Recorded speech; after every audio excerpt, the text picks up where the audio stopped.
military has always played a role in Chinese telecommunications, and that Huawei's reclusive CEO served as an army major in telecommunications research before he retired and founded Huawei, supposedly with a few $1,000s in savings and no help from the Chinese government. What can you tell me about the guy that runs this company? Ren Zhengfei. Yeah, he's a very mysterious figure.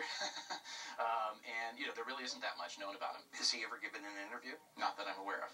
Of course, it does then generate a lot of these concerns about why won't he give an interview? Why won't he say something about, his role in the company or his philosophy for how the company operates? Unlike Western companies that are usually regulated and scrutinized, about the only entity privy to the inner workings of Huawei is a Communist Party committee which has offices inside the company's headquarters. At the end of the day, the Communist Party controls the entire economy. They ultimately decide who the winners and losers are. The ultimate leverage that they have over these type of companies is that they can, launch a corruption investigation against the chairman, for example. If the Chinese government told Huawei that they wanted them to spy on the U.S. telecommunications system and extract information, could Huawei say no? It'd be very difficult for them. Yeah, given the nature of that system. It's a different system than ours. Here, companies are used to, throwing their weight around and telling the government what to do. In China, a company is a chia pet. The state tells them what to do, and they do it. There's no hard evidence that that's happened with Huawei, but the Obama administration has been unwilling to take the risk.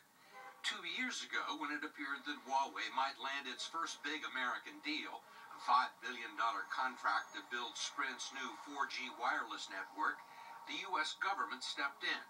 You had the Secretary of Commerce call the CEO of Sprint and lay out the U.S. concerns, say that the U.S. was really worried about Huawei and they would be a lot happier if Sprint didn't do the deal. And Sprint said okay. Sprint said okay. Since then, Huawei has blanketed U.S. Airways with commercials and hired an army of lobbyists and public relations firms to help it get a foothold into the world's largest telecom market. Huawei. They're determined. They're in it for the long haul. The line that most people think about is Mao had a strategy called win the countryside, surround the cities, and then the cities will fall. And Huawei seems to be following that Maoist strategy. In the last couple of years, Huawei has managed to install and maintain a handful of networks in U.S. rural markets, including a vast quadrant of southwestern Kansas. Greg Mock is the president and general manager of United Wireless, based in the historic cowboy town of Dodge City. We're trying to reach out as far as we can into rural areas. Mock told us the new Huawei network delivers some of the fastest internet speeds in the